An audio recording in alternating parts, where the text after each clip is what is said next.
guys! Hi mga paps! Kamusta kayong lahat? So long time no see. Mga ilang buwan din tayong hindi nakapag-upload. At ngayon lang tayo nagkaroon ng pagkakataon para mag-video ulit. At salamat sa Panginoon at nagkaroon tayo ng chance na ganito. So gusto ko lang i-share sa inyo ngayon yung naging experience ko dito sa Canada. About dun sa pagkuha ng license dyan sa Pilipinas. At sa driving certificate.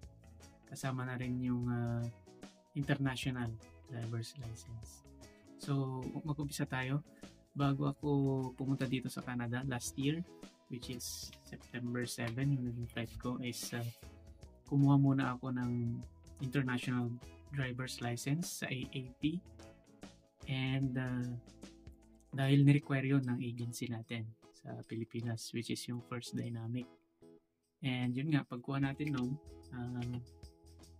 dala natin yun dahil gusto nila na makapag-drive tayo agad dito ng mga sasakyan during road test kasi sa nature ng work natin as mechanic dito sa Canada ay kailangan natin mag-drive, especially kung kailangan i-road test yung sasakyan.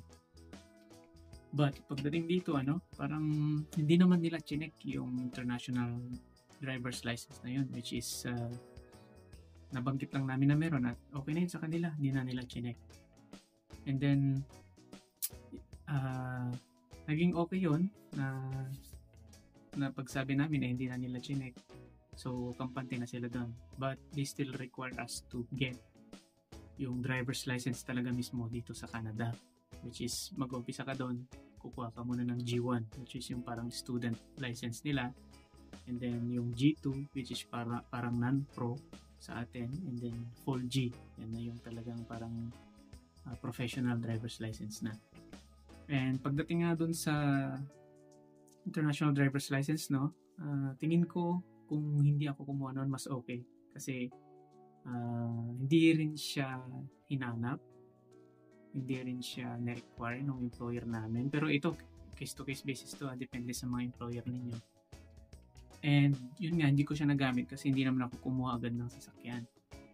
Nagro-road test kami doon lang sa mga papasok na eskinita or hindi na kami masyadong pupunta sa highway, parang ganun. And pangalawa, yung certificate galing LTO ito ako dito. Nakatatlo ako nito. Yung driving certificate.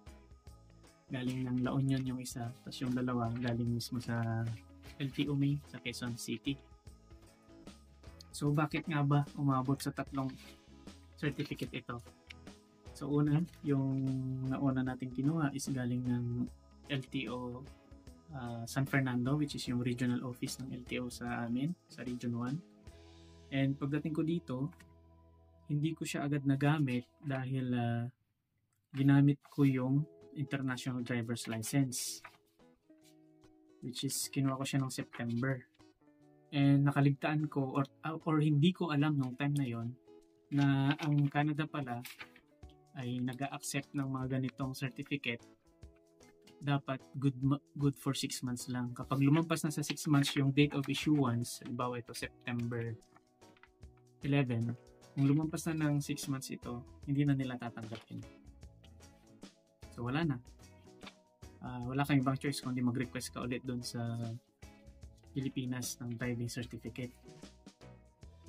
And ito naman, magagamit mo lang naman ito kung gusto mong i-challenge yung kanilang licensing system, kung gusto mong gamitin yung experience mo sa Pilipinas para nang sa ganun ay pwede ka nang mag-challenge or mag-take ng full G exam nila or yung drive test tinatawag. Kasi kahit meron kang mga ganito certificate, kailangan mo pa rin kumuha ng G1 o yung tinatawag nila parang student driver's permit dito. Mag-G1 ka pa rin, which is written exam lang naman at madali lang naman yun kasi marami namang reviewer na available dyan sa online na pwede nating gamitin.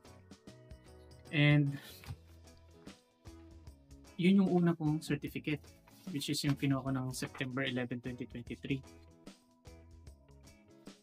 September 11, 2023. Ito pala yung pangalawa, pinakuha ko to. Ang nauna pala is January 9, 2023. Ito yun. January 9. So itong January 9 naman na to, dahil nga gusto kong may prepare lahat ng mga papeles ko bago mag-flight. Kumuha na ako sa Pilipinas. Ang flight ko pala is September pa. So ibig sabihin, pagdating ko dito, expired na. Although walang nakalagay na expiration date dito, pero pagdating ko dito, hindi na tinatanggap ng Canadian Driving Test Center yung certification. So nag-request ulit ako ng panibago, pre-process ng asawa ko yun. At yun na yung September 11. Pagdating ko pa lang dito, nag-request na ako doon. Pero syempre, tumagal pa to kasi pinasabay ko lang to dun sa mga tropa natin na pumunta rin dito. Oh yan. So shout out sa ating mga tropa. And then next is nag-request ulit ako ng pangatlo. Kasi itong pangalawa naman nag-expire din kasi hindi ko naasikaso din. Nakaligtaan ko siya. Yung una, kumuha ako kasi gusto ko makompleto yung requirements ko. Hindi ko alam na may validity pa lang 6 months. Itong pangalawa naman, negligence ko. Kasi hindi ko siya nagamit or hindi ko nagamit or na-renew or hindi ako kumuha ng G1 nung valid pa to. Yan, medyo magulo, no? Then itong pangatlo naman, valid pa siya hanggang ngayon kasi May, June, July, August, September, October, November. May 23 pa siya. Valid pa siya pero mayroon ako naging problema sa driving test. Which is, yun nga, itong driver's license na binigay ng LTO, which is yung papel.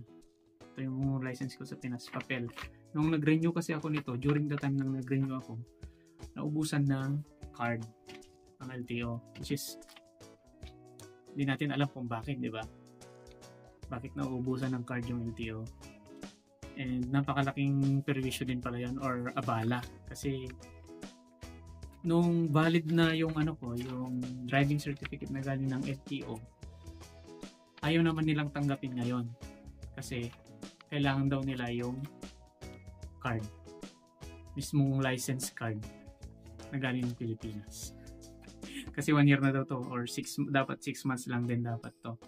Buti na lang nung kumuha din ako ng student or yung G1 dito, wala pang 6 months ito kaya pumayag sila. Pero this time, dahil gusto kong i-challenge yung G na license, ayaw na nilang tanggapin. So, malaking abala siya. So, sinishare ko lang to para at least maging aware kayo na bago kayo kumuha ng driving certificate sa Pilipinas, make it sure na bago kayo mag-flight, hindi yung matagal na bago kayo kumuha. And then, within 6 months, pagdating nyo dito, sikapin yung kumuha agad ng G1 o yung student license nila. Nang sa ganon, may sabay mo nang ipasa yung driving certificate mo galing ng LTO. Sa mga mechanic naman, pwede kayong kumuha ng international driving permit pero meron kayong option na kumuha agad ng G1 dito. Kasi mas maganda na kumuha agad kayo ng G1 kaysa kumuha pa kayo ng international driving license kasi nga mahal din yun yung ibabayad mo doon sa AAP, mas magandang ibayad mo na lang dito. Kasi kahit mayroon kang international driving license, kailangan mo pa rin mag-undergo talaga ng G1.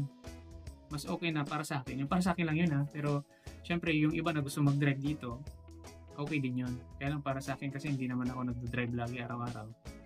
Sabi ko mas okay pa rin siguro kung hindi na lang ako kumuha ng gano'n. Kasi after 1 year wala na rin So depende na yun sa inyo.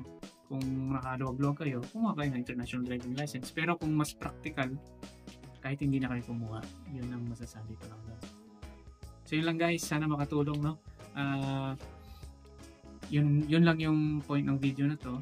Kapag kumuha kayo ng international driving license, dapat bago yung flight ninyo. And dapat within 6 months, may pasa nyo siya sa driving center dito sa Canada. And then, yung lisensya nyo dapat, sana hindi kayo matulad sa akin ng papel. Ganito. Yan.